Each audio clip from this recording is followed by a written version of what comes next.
Welcome to the webinar, What is Progress Monitoring? This is one of 11 webinars developed by the National Center on Response to Intervention.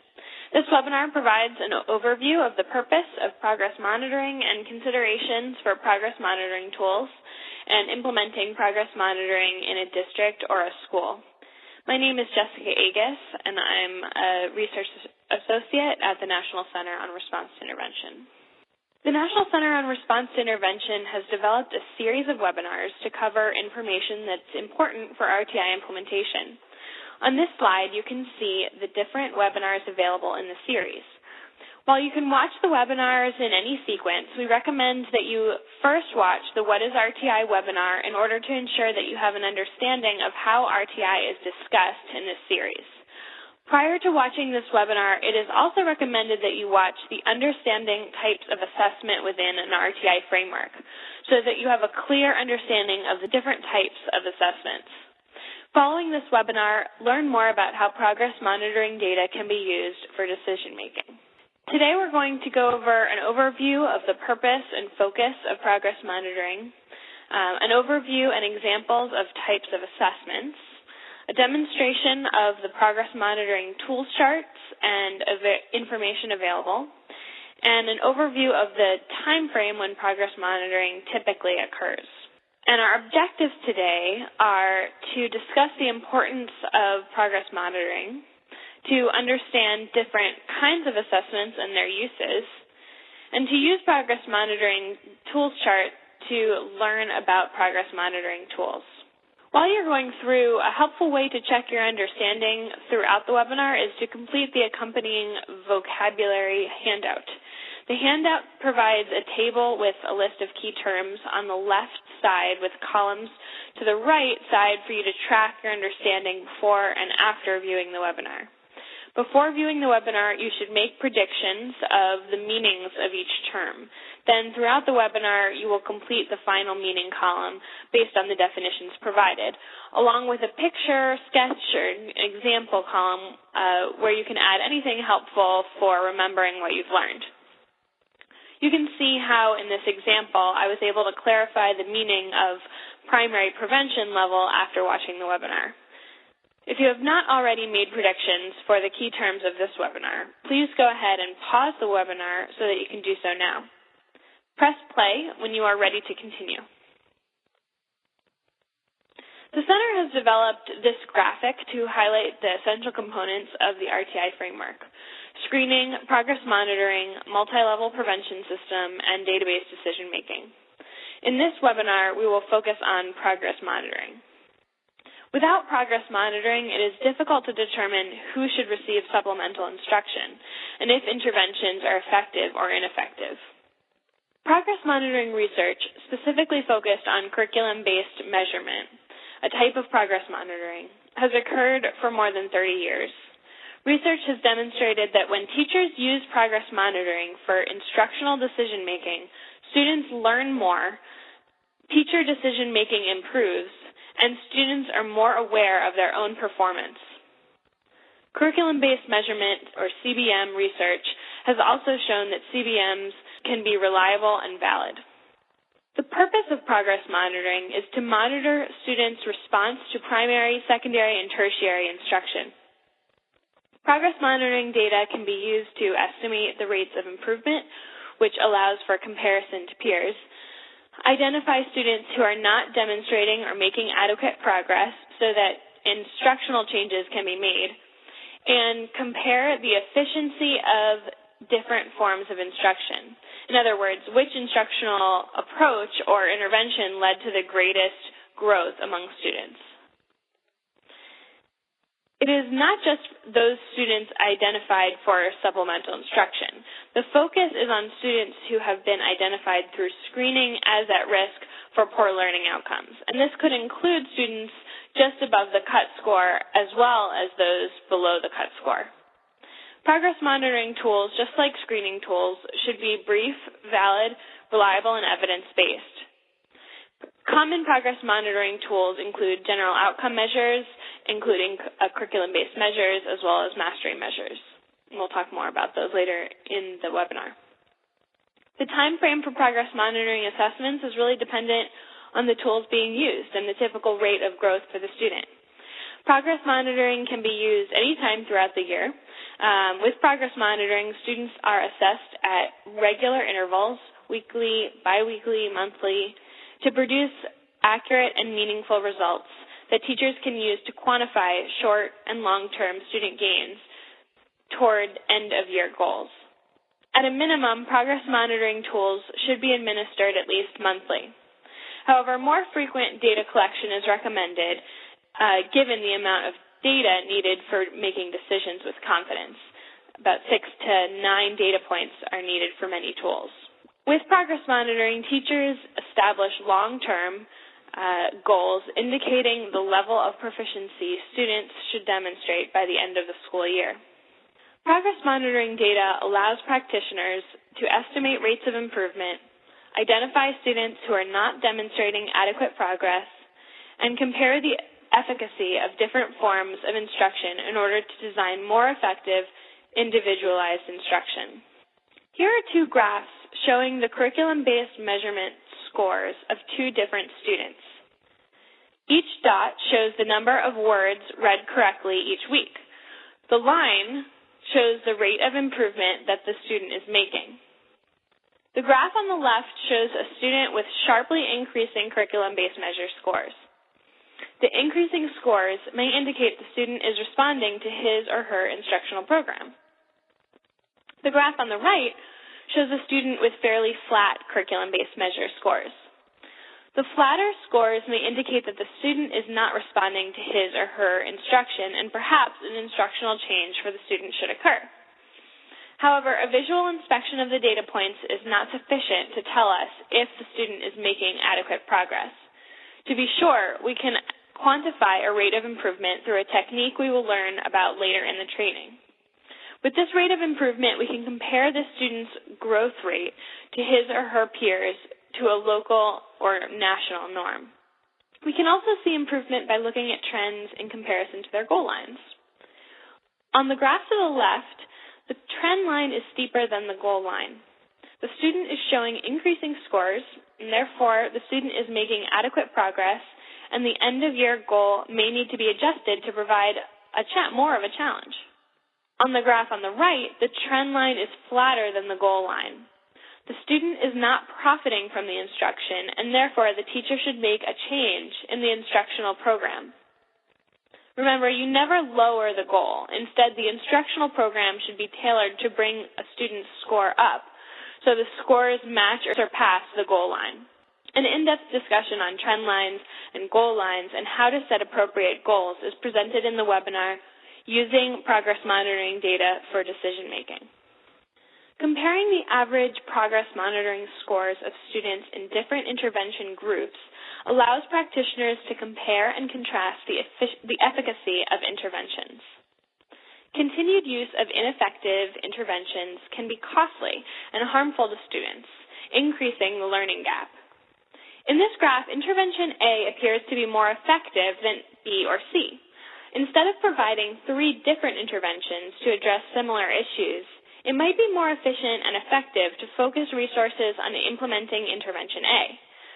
This type of data can also provide information about what is a realistic growth rate for students in these interventions. In summary, progress monitoring data can help us answer these questions. Are students making progress at an acceptable rate? It is not enough to make progress. The progress must be meaningful and sufficient to close the gap between the student's progress and that of his or her peers. Are students meeting short-term goals, which will help them reach their long-term goals? Does the instruction need to be adjusted or changed? Using pre-established data decision rules, progress monitoring allows you to determine if the instruction is working for the student and evaluate the effectiveness of changes. Progress monitoring is also essential for providing data for SLD, specific learning disability eligibility.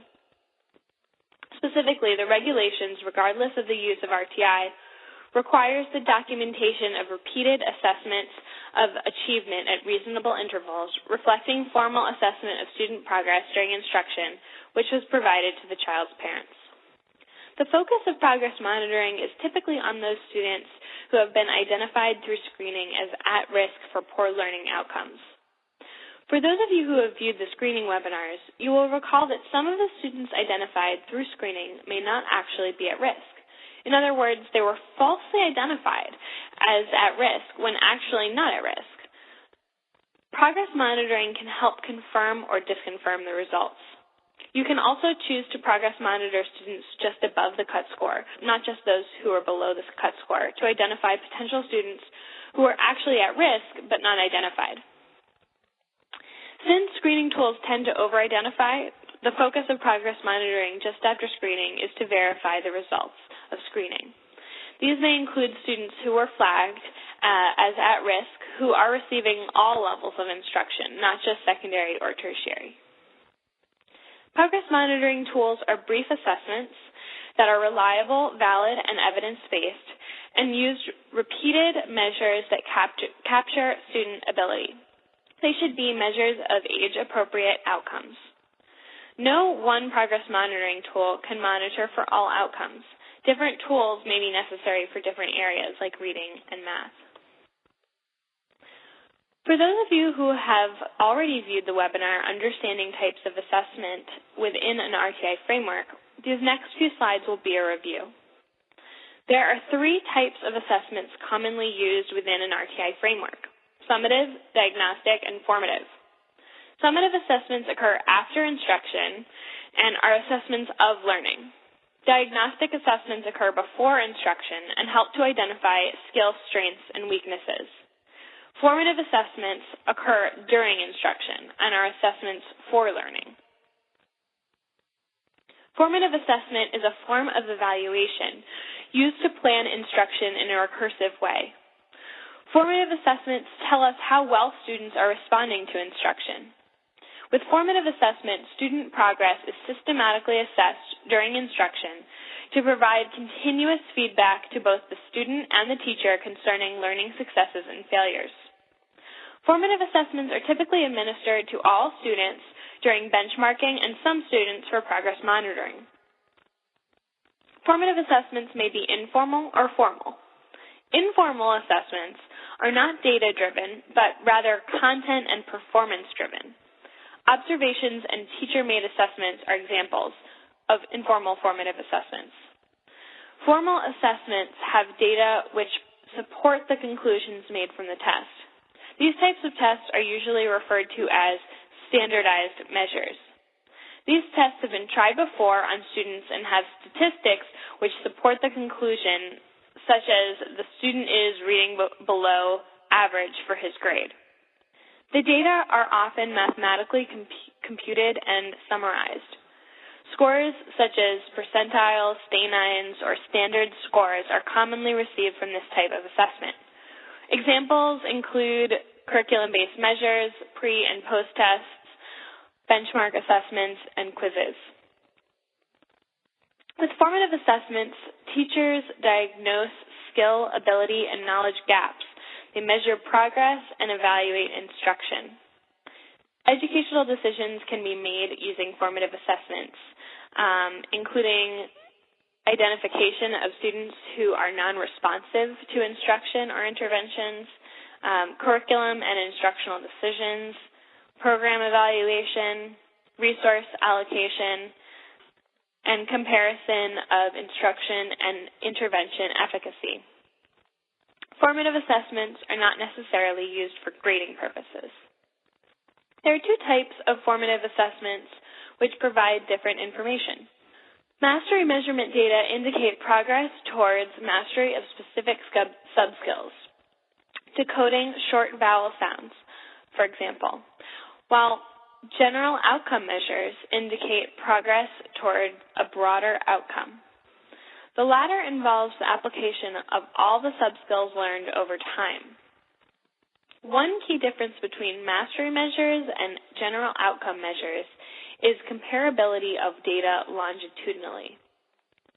With general outcome measures, you can compare the score a student received in May to a score they had in September.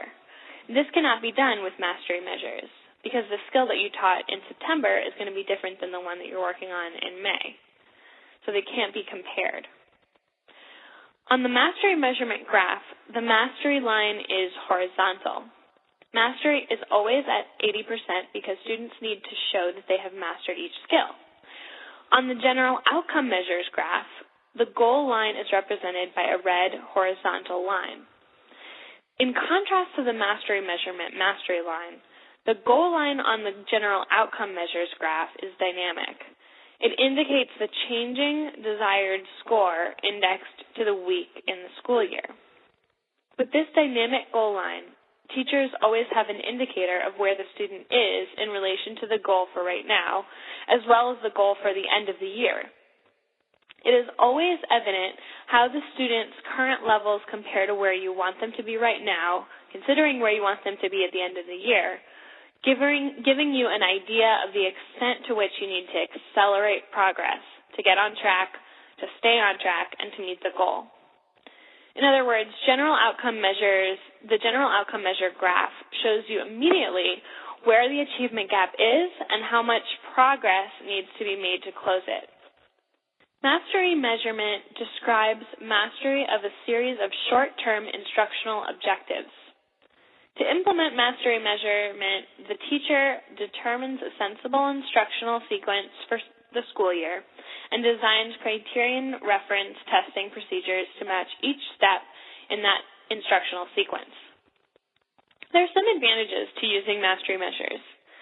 By focusing on a single skill, practitioners can assess whether a student can learn target skills in isolation. Teachers can use the information from the ongoing progress monitoring data to make decisions about changing target skill instruction. Until recently, the psychometric properties of most mastery measures were not valid and reliable. However, as you can see by the addition of mastery measures to the National Center on Response to Intervention's Progress Monitoring Tools chart, there is increasing research demonstrating the validity and reliability of some tools. Mastery measures are typically not valid screening measures, but they are often used for progress monitoring students identified through screening measures. There are also some problems associated with mastery measurement. Hierarchy of skills is logical, not empirical, meaning that while it may seem logical to teach addition first and then subtraction, there's no evidence-based research that says you have to do it that way. Another problem is assessment does not reflect maintenance or generalization. You don't know after teaching subtraction with regrouping if the student remembers how to do addition with regrouping, because you're only testing individual skills. Also, the number of objectives mastered does not relate well to performance on criterion measures, meaning how a student does on these assessments does not necessarily indicate how he or she will do on standardized tests. Finally, mastery measurements methods are often designed by teachers with unknown reliability and validity. This is an example of a mastery measure for multi-digit addition with regrouping. While teaching multi-digit addition with regrouping, the teacher may give assessments that look something like this. There are 10 problems, all dealing with multi-digit addition with regrouping. General outcome measures often address the problems associated with mastery measures. A general outcome measure is program independent. General outcome measures reflect overall competence in the year-long curriculum as opposed to being dependent on a particular program. General outcome measures describe individual children's growth and development over time, both their current status and their rate of development. General outcome measures provide a decision-making model for designing and evaluating interventions, and they're used for individual children and for groups of children. As a result, general outcome measures can serve as both screening and progress monitoring measures. The focus of general outcome measures is on repeated measurement of performance. General outcome measures make no assumptions about the instructional hierarchy for determining measurement. In other words, general outcome measures fit with any instructional approach. Also, general outcome measures incorporate automatic tests of retention and generalization. Therefore, the teacher is constantly able to assess whether the student is retaining what was taught earlier in the year. The point here is not to say that practitioners should always use general outcome measures or mastery measures, but that it's important to think about which measure is better for each objective. For screening purposes, general outcome measures should always be used, as they work better to fulfill the objective of a screener. An example of a general outcome measure is a curriculum-based measure, a CBM. CBM was initially developed more than 30 years ago at the University of Minnesota Institute for Research on Learning Disabilities to develop a reliable and valid measurement system for evaluating basic skill growth. They are general outcome measures of a student's performance in either basic academic skills or content knowledge. Research began in the area of reading and has expanded to additional tools in basic skills and other core subject areas in grades K through 8. Curriculum-based measure tests, which are also called probes, are relatively brief and easy to administer. The probes are administered the same way every time. Each probe is a different test, but the probes assess the same skills at the same difficulty level. Focus is on repeated measures of performance. They make no assumptions about instructional hierarchy for determining measurement. They incorporate automatic tests of retention and generalization, and they are curriculum independent. Here is an example of a curriculum-based measure for math. Rather than only assessing for the first objective that's being taught, as was done with the mastery measure, all objectives in the curriculum are assessed. Different types of problems are placed randomly throughout the page. This is a student copy of a curriculum-based measure passage reading fluency probe. This copy is placed in front of the student. Students are provided standardized directions and asked to read aloud for 1 minute. The teacher scores the probes for words read correctly, marking only words read incorrectly. The total words read correctly in 1 minute is considered the score for that passage. To get an accurate score for the baseline, students read 3 one-minute passages, and the median score is recorded. Once the baseline is established, during progress monitoring, the passage is only read 1 time. The Center has developed the Progress Monitoring Tools Chart that can be accessed through the National Center on Response to Intervention's website at www.rti4success.org. The column on the tools charts are indicators of the technical rigor of the tools. You will notice in several of the columns circles filled completely, partially, or not at all. Those are the rating indicators. The tools chart does not recommend tools, but provides users with a consumer report on available tools similar to what you might find when searching for a car. There are many progress monitoring tools available, and all are not listed on the progress monitoring tools chart. Only tools that have been submitted by the tool vendor appear on the chart. When selecting a tool, it is important to consider both the technical rigor of the tool as well as your needs and priorities. This tools chart includes a large amount of information designed to assist you in selecting a tool that is most appropriate for use in your classroom, school, or district. The best tool is not going to be the same for every user and is not determined by any single element on the chart. Users of the chart should review all of the different elements of the chart when making a decision. We suggest a process for using the tools chart. First, gather a team. Then determine your needs, determine your priorities, familiarize yourself with the content and language of the chart, review the ratings and implementation data, and ask for more information.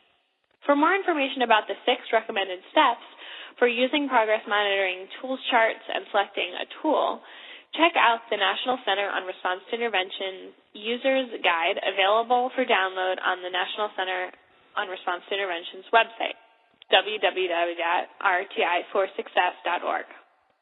Often decisions about appropriate progress monitoring tools will involve the input of multiple teachers and staff. When using the tools chart, a team of key constituents in your school and district should review the information together.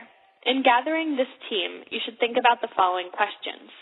Who should be involved in selecting a progress monitoring tool? What types of expertise and what perspectives should be involved in selecting a tool? The most appropriate progress monitoring tool for you will depend on your specific needs. In determining your needs, you should think about the following questions. For what skills or set of skills do you need a progress monitoring tool? What population will you progress monitor? What grades, what subgroups?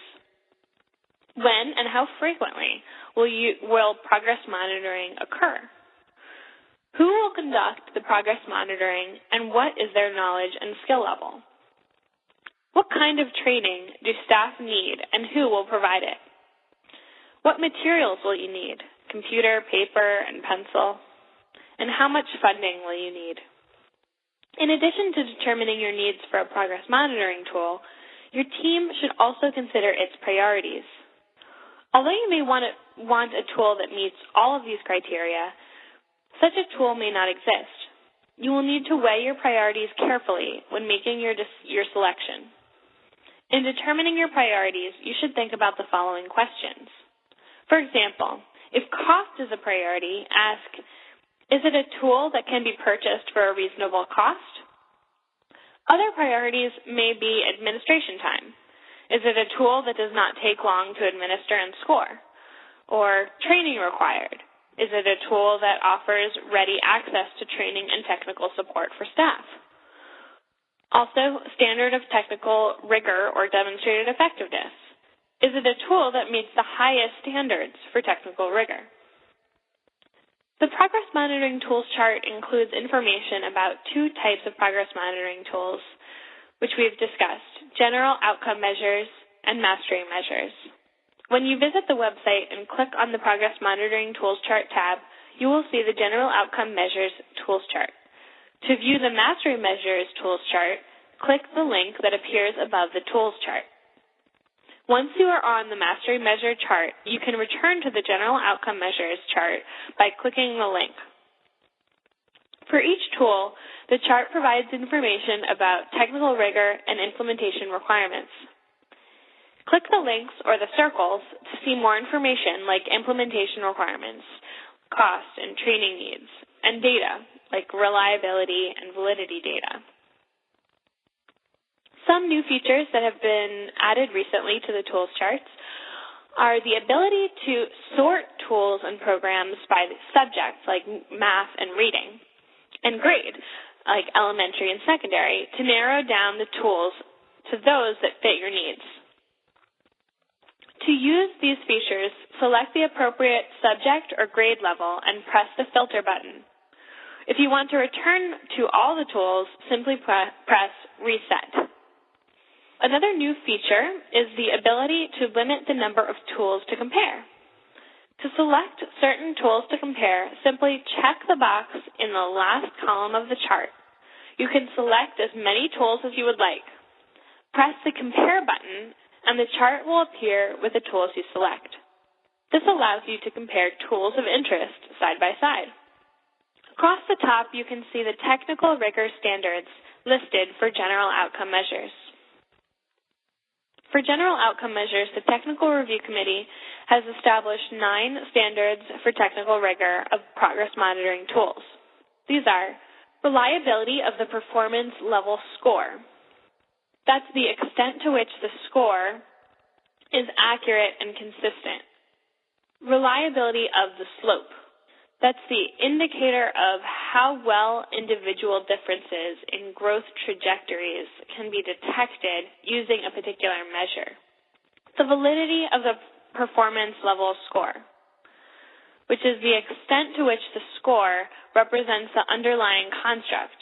In other words, does the score actually represent the student's performance level on the skill, for example, decoding or reading fluency, or the domain, like in general reading or math that we're interested in? Predictive validity of the slope of improvement, which is the extent to which the slope of improvement corresponds with the end-level performance on highly valued outcomes. Alternate forms. parallel versions of the measure of comparable difficulty, or with item response theory based or with item or ability invariance within a grade level. Sensitive to student improvement. That's the extent to which a measure reveals improvement over time when improvement actually occurs. End-of-year benchmarks, which is the level of performance expected at the end of the grade by grade level. Rates of improvement specified. That indicates the expected slopes of improvement or average weekly increases based on a line of best fit through the student's scores. Norms disaggregated for diverse populations. This indicates if there are norms that are calculated and reported separately for diverse populations. And disaggregated reliability and validity data, which indicates whether there are scores that are calculated and reported separately for specific subgroups, like race, economic status, special education status, etc. Across the top, you can see the technical rigor standards for mastery measures. For mastery measures, the Technical Review Committee has established 6 standards for technical rigor.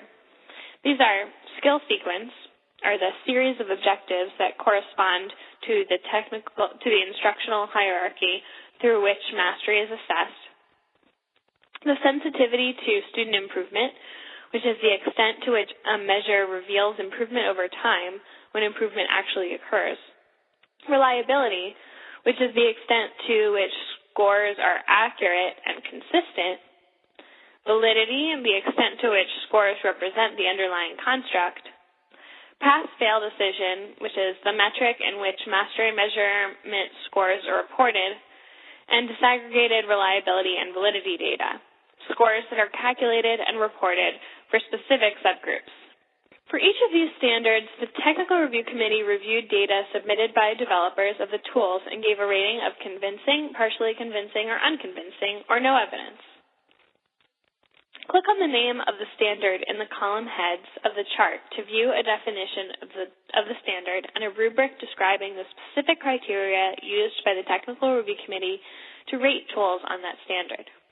The tools chart offers an implementation table for each tool. The implementation table can be accessed by clicking on the name of the tool.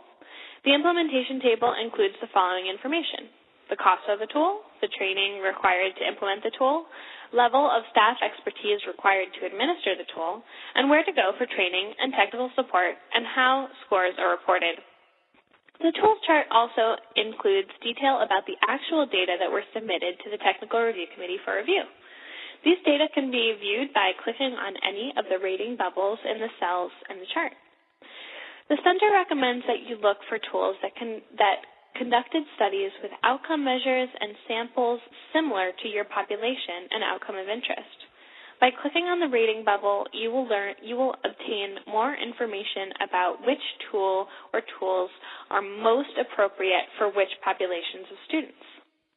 It is also recommended that someone on the team is familiar with data and can explain the ratings. Using the results of your needs and priority assessments, identify tools on the chart that could potentially be appropriate for you. For example, if you are interested in a tool that measures progress in oral reading for use in grades 4 through 6, use a filter button and implementation tables to identify which tools meet those criteria. Next, use the Compare feature to narrow your search. Then review the technical ratings for the subset of tools in which you are interested.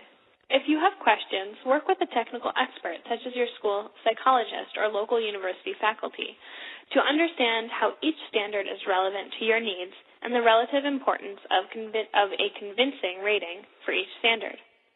For example, reliability and validity of the performance score are foundational psychometric standards. Therefore, you may be interested in a tool that excels in these two areas. Reliability of the slope and predictive validity of the slope of improvement, which also measure key aspects of psychometric quality, may not be as important to you as the reliability and validity standards. Alternatively, you may have a stronger interest in tools that specify clearly the rates of improvement and/or end-of-year benchmarks than you do in the tools that have high ratings for reliability and validity. When selecting a tool, you should carefully consider the unique and specific needs of your situation. You may find that the tools chart does not provide you with all the information you need. For example, what if a tool in which you are interested in does not have the disaggregated data for a particular subgroup that's important to you? Ask the vendor or developer. Developers who have chosen to submit their tools for review and publish them on the chart are interested in meeting the needs of their customers. As such, they are interested in doing more research to provide the data that you need. Similarly, if a tool that you currently use or are interested in learning about is not on the chart, call the developer of that tool. Let them know about the technical review committee review process and the tools chart, and ask them to consider submitting the tool for review. The tools chart provides publisher and contact information in the pop-ups found in the second column. For more information about the 6 recommended steps for the Progress Monitoring Tools Chart and selecting a tool, check out the National Center on Response to Intervention's Progress Monitoring Tools Chart User's Guide. Progress monitoring is used to monitor student progress across the entire year. Students are given standardized probes at regular intervals, weekly, biweekly, and monthly, to produce accurate and meaningful results that teachers can use to quantify short and long-term gains toward end-of-year goals. At minimum, progress monitoring tools should be administered monthly. However, more frequent data collection is recommended given the amount of data needed for making decisions with confidence. Research suggests that there needs to be at least 6 to 9 data points to accurately make instructional decisions. As the number of data points increases, the effect of measurement error on the trend line decreases. The frequency in which a tool can be used for progress monitoring depends on the tool. Some tools are more sensitive than others, so they can be used more frequently. Thank you for taking the time to listen to What is Progress Monitoring? To find more resources on this topic or to view other webinars in the Implementer series, visit www.rti4success.org. You can also find more information from the RTI Action Network and the IDEA partnership sites.